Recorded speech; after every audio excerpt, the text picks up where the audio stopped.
se sienten? Están un poco dormidos, ¿no? Está bien, levántense, estírense, hagan un poco de yoga ahí. Bueno, ahora para el próximo panel.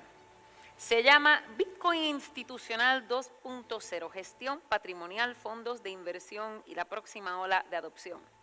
Como moderador tienen a Javier Molina, analista de mercados de capitales y activos digitales en eToro, analista senior de mercados en eToro, coautor y voz mediática sobre los fundamentos de Bitcoin en España, especializado en análisis técnico y fundamental de acciones, derivados y criptomonedas con un fuerte enfoque en Bitcoin y activos digitales.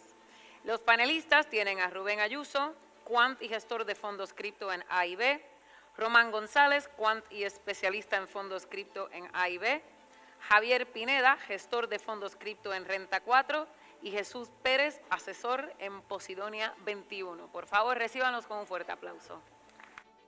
Gracias. Pues buenas tardes y bienvenidos a este panel. Vamos a cumplir el tiempo, como suelo hacer siempre en mis presentaciones. Les decía a los ponentes que les he engañado, porque cuando les pasé un mail de, oye, ¿de qué íbamos a hablar hoy?, pues cogí Cloud y le dije, oye, contéstale a estos, les pegué una foto de quiénes estaban con el titular y les mandó un mail que yo he revisado esta mañana con las preguntas. Tengo que decir que la verdad es que las preguntas eran bastante buenas, ¿no? Pero dada la hora y la confianza que tengo con ellos, he decidido romper un poco todo el guión, ¿no? Y les voy a preguntar, como todos están en el mundo Bitcoin y en el mundo cripto, pues voy a jugar el papel anti-Bitcoin, ¿vale? O sea, que yo voy a ser el que les hace las preguntas que tendrán que un poco defender, ¿no? Para ello, pues empiezo con Jesús Pérez, que es uno de los viejos rockeros, que digo yo, de este ecosistema, y eso también hay que valorarlo, porque después de tantos años seguir aquí, no, pues hemos sobrevivido. Oye, Jesús, y luego os la extiendo a vosotros también, si queréis, ¿qué va a caer primero, el Nasdaq o Bitcoin?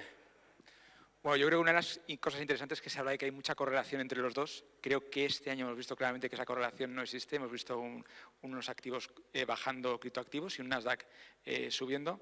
Con lo cual, yo sinceramente siempre he pensado que Bitcoin y todo este mercado va a ser una especie de hedge contra el Nasdaq.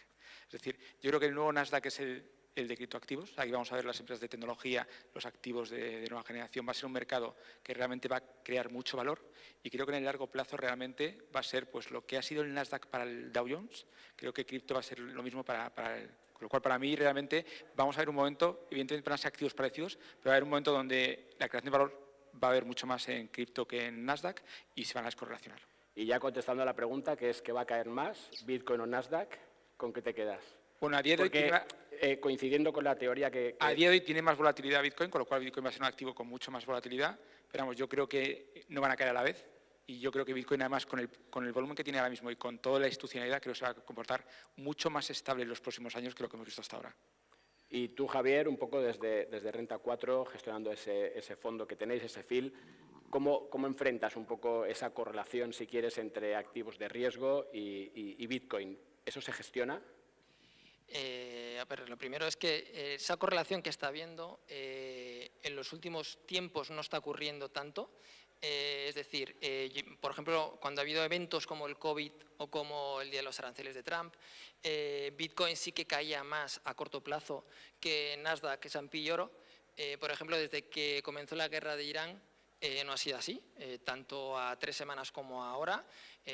Miré los datos la semana pasada, Bitcoin subió un 18, Nasdaq un 11, S&P un 5 y el oro cayó un 14. Es decir, se está viendo que cuando hay algún tipo de crisis geopolítica, al final eso repercute en la desaceleración económica y esa desaceleración económica, al final el mercado descuenta tipos y que aumenta la liquidez global y eso le está beneficiando a Bitcoin y también porque Bitcoin se está viendo como es un activo neutral geopolíticamente desde el punto de vista de que, por ejemplo, cuando hay una crisis entre países tú puedes que haya sanciones o puedes bloquear reservas, etcétera, pero Bitcoin es un activo independiente y no le está afectando tanto, ¿no? Entonces, desde mi punto de vista, esa correlación que hay ya no es tanta. Con respecto a la pregunta de cuál va a subir más de los dos… ¿Cuál va a caer más? ¿Cuál va a caer más? Es que yo creo que Bitcoin está en alza. Es decir, Bitcoin cayó desde máximos hasta 60.000, esa caída fue de un 52%, pero mirándolo con retrospectiva, también de abril del 21 a junio del 21 cayó un 55% y luego en noviembre hizo máximos, ¿no? Entonces tenemos siempre que ver, como se dice, quitar el zoom, por así decirlo, ver un poco la perspectiva y desde que tocó los 60, que en ese soporte 60-55 tiene un soporte importante, está subiendo, está rompiendo resistencias y yo creo que cuando se apruebe también el marco regulatorio en Estados Unidos, la Clarity Act, etcétera, también va a ser un impulso para el mercado. Luego vamos con eso para también tocar esos temas que quiero, pero si quieres, Román, por bajarlo un poco al título, oye, hablamos de fondos de inversión, cómo se lleva toda, y luego a ti te vuelvo para terminar la pregunta, pero aprovechando que estás ahí un poco tú al mando de esos productos y demás, y desde AIG, ¿cómo se está acercando hoy el inversor retail, profesional, a estos vehículos? ¿Qué tiene disponible? ¿Qué puede hacer? ¿No? Porque sí, al final, que luego también volveremos sobre esto, ¿no? Porque aquí muchos de los que estamos aquí éramos, ¿no? Éramos cyberpunks hace unos años y ahora somos, ¿no? Pues hoy en la adopción es la que nos trae las instituciones, ¿no? Donde está el dinero y por eso tenemos este boom en activos digitales, no en términos de precio, sí en términos de valor, que yo creo que no he visto un momento tan brutal de valor que no de cotizaciones, que luego también lo discutimos, pero ¿cómo accede el inversor? Que sigue por el círculo, si quieres, tradicional financiero. Así es. Yo creo que ha habido dos hitos históricos que han ayudado mucho a esta institucionalización del activo. Uno de ellos es la llegada del ETF americano, que desde fuera ha ayudado mucho a legitimizarlo. Y dentro de Europa, evidentemente, la regulación MiCA ha ayudado a dar soporte, a dar claridad, a admitir, por así decirlo, desde el punto de vista europeo regulatorio, oye, esto es un activo más, ha nacido para quedarse, nadie hace una regulación de la envergadura de MiCA si no es porque lo considera así.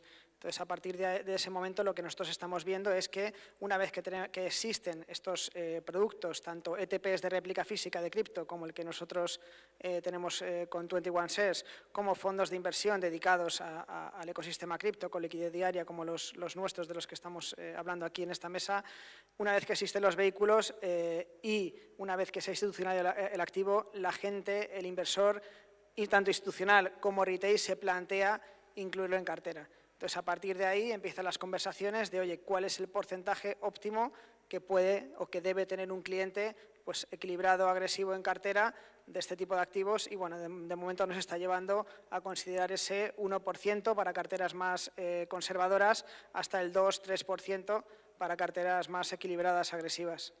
Oye, pero estaba yo escuchando el otro día a uno de los asesores principales en Estados Unidos independientes, un tal Rick Edelman, que me gusta seguir.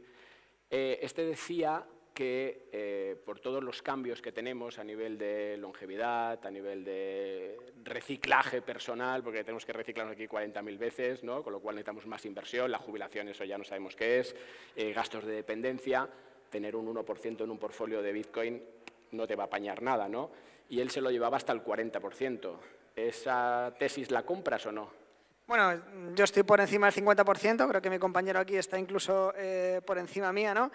Es cierto que la volatilidad que tienes que asumir personalmente cuando tienes más de un 20-30% en cripto es bastante alta, pero aún así ese 1-2% es bueno, porque cuando sacas las métricas te das cuenta que incluso en carteras más conservadoras, como un fondo multiactivo conservador que nosotros tenemos desde hace décadas, ese 1-1,5-2% a veces a 10 años vista puede casi duplicar la rentabilidad anualizada de la cartera y el riesgo apenas cambia. Esa volatilidad incrementa un poquito, esa máxima caída incrementa un poquito. Entonces, es como cuando tengo colegas que no invierten, ¿no? Yo les digo, oye, automatiza simplemente una inversión de 100 euros al mes en MSCI World, en Bitcoin, en cripto, y poco a poco ese 1% eventualmente se convertirá en un 5 o un 10%, pero un poco yo creo que tenemos el deber de asesorar, informar, educar a las personas para que por lo menos puedan empezar con ese 1 o 2% con calma, que tengan consistencia, que sean capaces de hacerlo mes a mes, año a año y poco a poco, simplemente porque es un activo que corre al 35% anualizado versus el 10% anualizado de la renta variable, eventualmente si no tocas nada, Bueno, pero- el 40% será Sí, Bitcoin. pero ese inversor tiene sus Nvidia, sus Microsoft, sus Amazon, que están con volatilidad de Nvidia por encima. O sea, es más arriesgado tener Nvidia o tener... Bueno, de forma individual lo que sí, la gente pero como tiene índice ahora en no. cartera. Como índice no. No nos olvidemos que la volatilidad de la renta variable americana está en torno al 14% anualizado. Esa es la del índice. No, La del índice, no bueno. la del Nvidia. Nadie que yo sepa tiene carteras que sean 40% Nvidia, 40% Microsoft. Algunos pocos ¿Seguro? lo tendrán, ¿no? Pero Sí, espera, ¿seguro? No, la gente tiene envidia al 50%, es broma. Oye, Rubén, vamos, ahora sí, quiero que ya me contéis todo lo que habéis contado hasta ahora, está bien y os lo agradezco, pero eso no les aporta valor a esta gente. Entonces, vamos ahora a ir a la siguiente velocidad, ¿vale? Cuando hablamos ahora de los ciclos, que es una de las historias que está sobre Bitcoin y hablando de gestión y demás, la pregunta, pero sale un poco de lo de siempre, no me cuentes que hay dos teorías, que el ciclo tal, sino dime tú cómo gestionas ahora mismo un activo como Bitcoin en ese portfolio como gestor, además tú vienes del lado quant, si eso lo tomas en cuenta, cuál es tu escenario y en qué lo fundamentas. Nosotros, los ciclos, para empezar, somos cuantitativos y un activo que tiene historia desde el año 2009, o sea, no puedes analizar los ciclos, con lo cual esto de que los ciclos del halving de 4 años se van a comportar así, de hecho no ha sido. En este último ciclo el mercado tiró mucho antes del halving. Nosotros, ¿cómo gestionamos el fondo? Primero vemos los fundamentales de las redes, que mucha gente cuando te dicen, pero es que criptomonedas no hay nada detrás, no hay flujos de caja. Absolutamente mentira. Tú puedes ver las fees generadas por Ethereum, por Uniswap, los desarrolladores que hay, y nosotros lo que hacemos, invertimos en protocolos que tienen buenos fundamentales. Por otra parte, no nos olvidamos de la dominancia del mercado. Nosotros, en nuestro fondo criptomonedas FIL, nunca vamos a tener, si Bitcoin pesa en el ecosistema un 62%, estaremos entre el 50 y el 70%, pero creemos que hay que estar en el ecosistema de criptomonedas. Un índice de criptomonedas con su market cap va a multiplicar probablemente por 8, por 10 fácilmente en los próximos años, y hay que hacer pequeñas apuestas de gestión activa, pero sin volvernos locos y siempre teniendo en cuenta el peso que tienen los protocolos importantes como Bitcoin, Ethereum, Solana dentro del ecosistema cripto. Oye, si ya queréis ir aportando, Jesús, que te he visto ahí, antes hablábamos de qué fácil era valorar protocolos o proyectos como Hyperliquid, ¿no? Que al final tienes datos para hacerlo. Totalmente. Nuestro fondo, el fondo que gestiono yo en concreto, hace value investment en cripto, que puede parecer un oxímoron, puede parecer como algo totalmente opuesto, pero realmente yo creo que se puede hacer perfectamente. Hay protocolos. Estamos en un mercado realmente muy heterogéneo. Una cosa es en el oro digital, Bitcoin, otra cosa son startups de nueva generación, y yo creo que claramente analizar los fundamentales. Yo creo que estamos sobre todo en una oportunidad para las nuevas generaciones.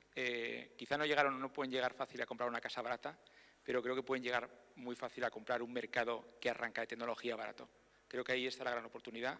Creo que vamos a hacer un montón de polymarket, hay un montón de cosas que son globales, y creo que ahí, dentro de todo este ruido que tenemos, hay un montón de valor. Entonces creo que si cripto antes era más startup, o era un modelo más startup, yo creo que cripto en 2026 es un mercado de tecnología, entre otras cosas. Y yo creo que ahí ya desde luego la conversación cambia mucho. Oye, Javier, antes has hablado un poco de la regulación, vamos a sacarlo porque esta semana es clave, tenemos esa primera votación, me parece que es el miércoles, sobre la Clarity Act. ¿Qué supone desde un punto de vista, eso no va con Bitcoin, porque Bitcoin está fuera de eso, realmente a mí no me preocupa el impacto en Bitcoin, pero sí que al resto del ecosistema, ¿no? Y de hecho escuché a vuestro presidente, que me llamó la atención en la última presentación de resultados, que decía que todo lo que era tokenización, todo lo que eran los activos digitales, era una pata importante de una entidad como Renta 4, que en España pues, oye, tiene su importancia. ¿Qué esperas de esto? O sea, o mejor dicho, ¿dónde está la oportunidad, si es que está, fruto de esta regulación que antes también comentabas de pasada?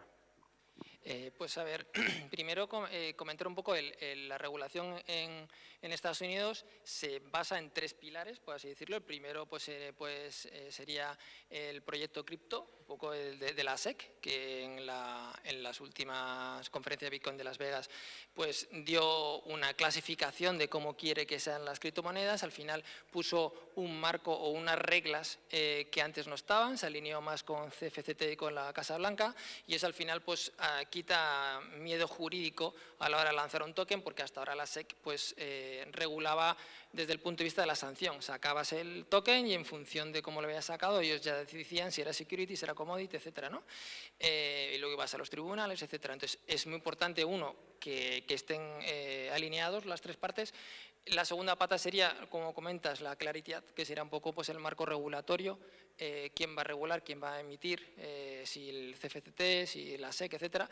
Y tercero, pues leyes distintas como la de Genius Act con las stablecoins, que también está el tema candente de si las stablecoins pueden dar o no pueden dar retorno, si se puede hacer staking, si se puede hacer farming, etcétera, ¿no?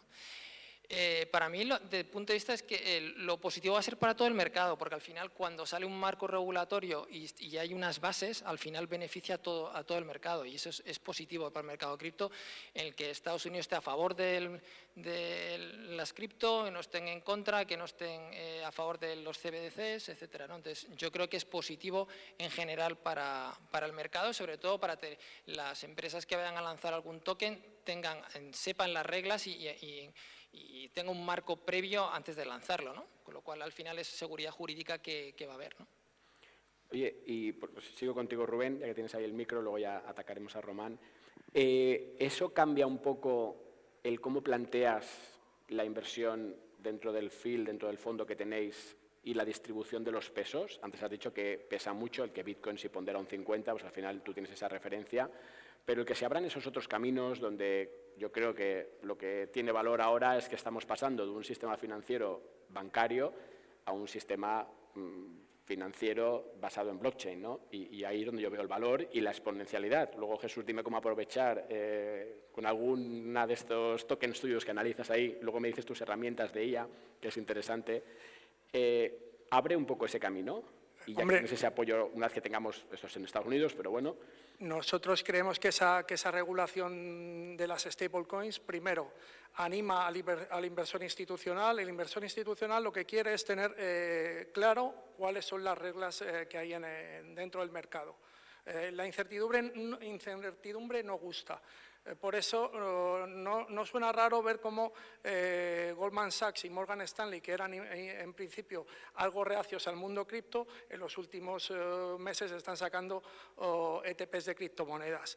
En nuestra cartera personal, el que haya una regulación clara en nuestra cartera personal del field, de criptomonedas field, el que haya una regulación clara para las stablecoins va a hacer que su uso sea mucho mayor, y nosotros sí que estamos sobreponderando a aquellas criptomonedas como Ethereum, Solana, Binance, que son los raíles o la infraestructura donde una persona que quiera crear una stablecoin va a tener que comprar esos Ether, Solana, con la consecuente revalorización del token.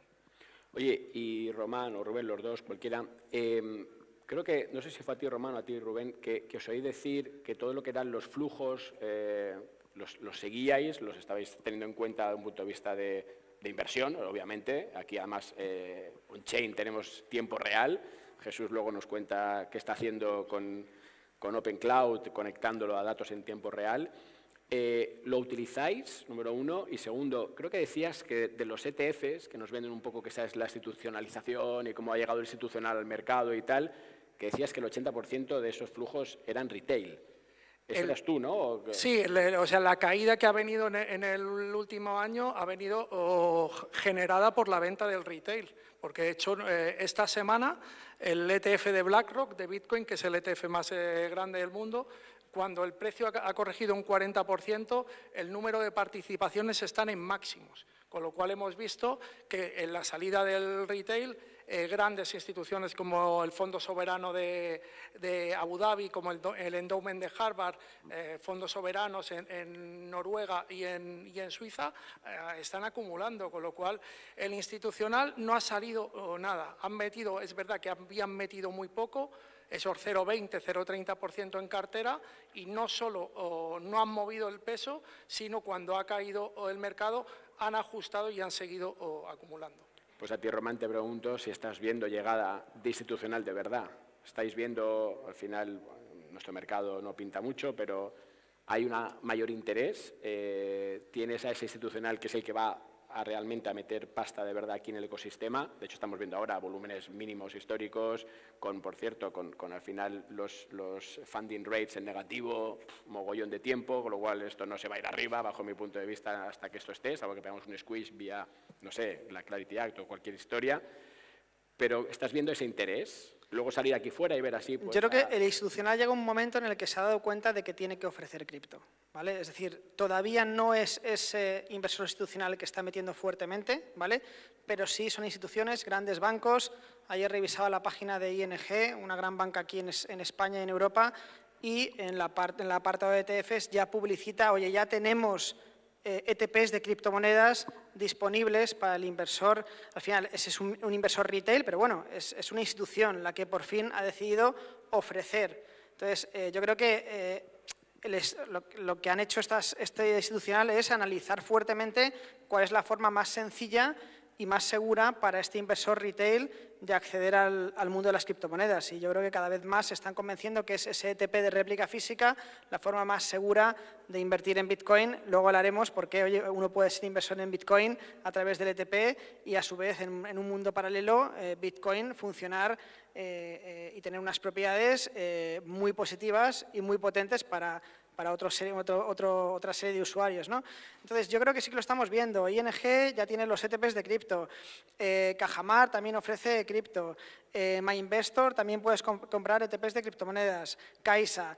Tienes Openbank también anunciando, bueno, todos hemos visto grandes paneles publicitarios en ciudades como Madrid, anunciando la compraventa en directa de cripto. Yo creo que al final, aunque es el retail el que está comprando las cripto por detrás en solo ejecución, pero son instituciones las que por fin están abriendo la puerta y la regulación está permitiéndoselo. Esto, Jesús, nos lleva a ese mantra que también corre en mercado, ¿no? que el TAM, el Total Market, o sea, la addressable, son 400 trillions, ahí metes 100 de mercados financieros, 100 de retail. ¿Eso es verdad o eso es un cuento chino que os inventáis para colocar Bitcoin en productos de estos vuestros? Yo creo que eso es verdad. Si preguntáramos en 1999 cuánta gente tiene correo electrónico, no te diría mucha gente a lo mejor que lo tenía en ese momento, sería complicado. Ahora probablemente todo el mundo tenga correo electrónico, si preguntamos levantamos la mano. Yo creo que estamos en un momento parecido. Probablemente si pregunto quién tiene wallet ahora aquí, probablemente aquí, en este entorno probablemente más, pero probablemente si lo levantamos nada, yo creo que en un par de años cualquier persona va a tener un wallet. Y eso implica que tiene una cuenta corriente. Y eso implica que puede recibir cualquier pago, esté en cualquier parte del mundo. Puedes recibir y enviar. Con lo cual hemos bancarizado muy fácilmente a todo el mundo. Entonces, una vez que recibes dinero, también te puedes quedar con un poquito de ese euro digital. Estás avanzando, o sea, ya cualquier parte del mundo podrá tener un poquito ese euro digital. Y no solo eso, sino si tú eres una empresa o si tú quieres invertir en algo, si tienes forma de poder ofrecer una participación de tu empresa a esa gente que tiene un wallet, cualquier persona del mundo te podrá enviar un poquito de dinero para ser accionista tuyo. Yo creo que eso lo vamos a ver, eso es lo que está cambiando realmente. Es decir, ahora ya, de hecho, yo creo que mucha más gente joven invierte que invertía antes. Yo creo que, ¿por qué? Porque es mucho más fácil. Ahora un chaval de 15 años puede invertir porque sale una cuenta corriente. Ahora ves a gente invirtiendo, de hecho ahora estamos viendo que acciones del Nasdaq se tokenizan. ¿Para qué? Para que alguien en cualquier parte del mundo pueda invertir. Yo creo que el día de mañana cualquier empresa que quiera financiarse tendrá que hacerlo en cripto. Creo que será la forma más fácil. Entonces yo creo que por eso cuando hablamos de estos mercados grandes, hablamos de esta realidad. O sea, una empresa como, por ejemplo, Aragón aquí en España, que fue uno de los primeros proyectos de cripto, se financia con 25 millones, que eso en España casi es un exit más que una salida. Con lo cual es verdad, estamos hablando de un mercado que es verdad que cuando tienes mucho dinero ya no lo tendrás en tu wallet, como tampoco tienes mucho, a lo mejor lo tienes en una entidad, porque te da miedo ir con tanto dinero, pero está claro que esto cambia radicalmente todo. Y antes... De hecho, comentábamos antes el tema de la tokenización, que no hemos hablado mucho, cuando Larry Fink habla sobre que se va a tokenizar el mundo. O sea, yo llevo gestionando fondos de inversión más de 20 años y la industria no ha cambiado nada. Yo en plena caída del mercado de las criptos quise hacer un traspaso de mi fondo conservador al fondo de criptomonedas. ¿Cuántos días creéis que tardó ese traspaso en el mercado tradicional de fondos de inversión? 5, 14 días. Creemos que esta tokenización va a permitir un settlement instantáneo y que cualquiera en tiempo real, en temas cero, vamos a poder transferir dinero con la mejora en la eficiencia del sistema financiero tradicional que tenemos. Y luego también una cosa es que también se abre el mercado financiero, por así decirlo, a cualquier persona. Hasta ahora, tú para tener una cuenta corriente, obviamente te das un banco, te hacen un estudio y habrá gente que no se la abran. Con criptomonedas, cualquier persona desde cualquier punto del mundo no solo te puede hacer la transferencia en segundos, sino que puede acceder cualquier persona, con lo cual al final el público objetivo es muchísimo mayor que el del sistema financiero. Oye, hablando de esto que hablaba ahora un poco Rubén, vosotros desde Renta 4 habéis sido pioneros haciendo pues, experimentación de cómo evitar, ¿no?, cómo los fondos de inversión, que no deja de ser el activo más negociado y tenido en España, se pudiese hacer esas operaciones no casi atómicas, pero bueno, cercanas. ¿Cómo está ese proyecto? ¿Cómo está la tokenización de los fondos? ¿Cómo os estáis moviendo ahí? Si es que os estáis moviendo. Y también un poco, tampoco me has contestado a que tu presidente decía que al final la tokenización y activos digitales era una de las prioridades. Ese me parece que es el punto de entrada, ¿no? ¿Cómo está ese proyecto? ¿Dónde estamos? Pues a ver, desde Renta 4 lanzamos el primer fondo tokenizado, que fue el fondo Alfa, para hacer una serie de pruebas. Luego también estamos en otros proyectos como el mercado de renta fija tokenizado y también tenemos la licencia MiCA y pues estamos pues también en estudio para poder ofrecer también criptomonedas como otros bancos. O sea que seguimos en diferentes proyectos de activos digitales. Fuimos pioneros creando el departamento de activos digitales ya en el 2021 y seguimos en diferentes proyectos de tokenización y de criptomonedas. Ahí, Román, ¿veis avances también en ese lado o no? Y vosotros ahí entiendo que abrirás la cantidad de productos, abrirás el acceso. Yo creo que la tokenización va a estar en las principales redes. Entonces, ahí donde nosotros vemos valores, cuáles son las redes que realmente están ofreciendo esta tokenización.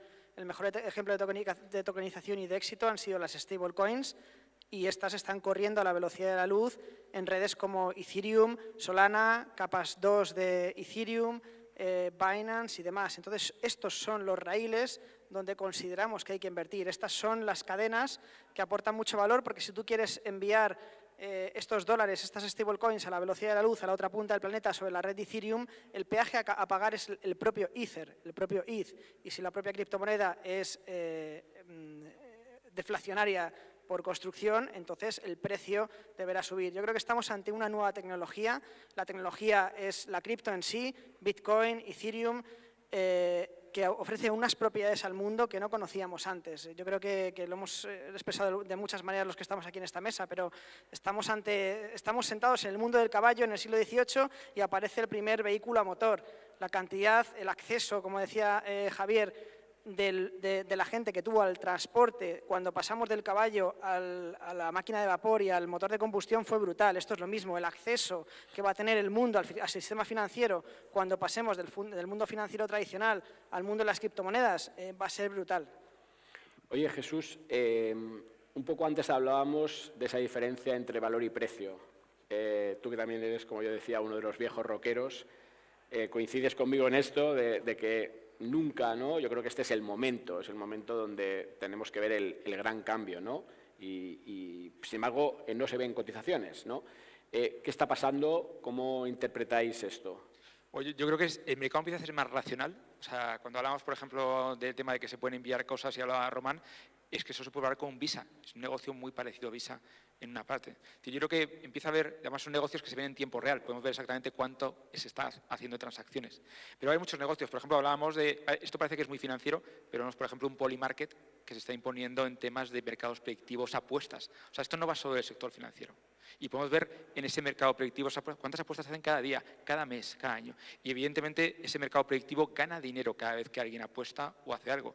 Y además son mercados predictivos que tienen la inteligencia de todo el mundo, son capaces de anticipar las elecciones de Estados Unidos con mayor predicción, mayor capacidad, mayor precisión que otras. Creo que esto cambia mucho y eso se puede analizar desde el punto de vista de negocio, porque pensamos que estamos en un mercado, llamamos todo criptomonedas, pero es que estos son criptoactivos o activos digitales. No podemos comparar el oro digital o algo con una empresa como Polymarket y son tokens parecidos. Entonces yo creo que desde ahí, desde el punto de vista, creo que lo bueno que tenemos en este ciclo es que hay espacio. Antes estábamos todo en startups, con lo cual todo eran narrativas de dónde podíamos llegar, expectativas. Era un poco ese 99 de Internet puede llegar muy lejos, pero no facturaban a Internet. Yo creo que ahora en cripto estamos en 2004, en esas empresas, ese Amazon, ese tal, que ya parece que era una burbuja todo, pero que se están comiendo el comercio electrónico, que están comiendo cosas. Entonces yo creo que ahí es donde realmente podemos invertir y no basados en narrativas, sino basados en cuántos usuarios hay, cuántas transacciones están haciendo, cuántos mercados se están haciendo y eso que habitualmente en el mundo real esperamos a 3 meses a que nos digan lo que ha pasado, esto lo vemos día a día y lo podemos evaluar día a día.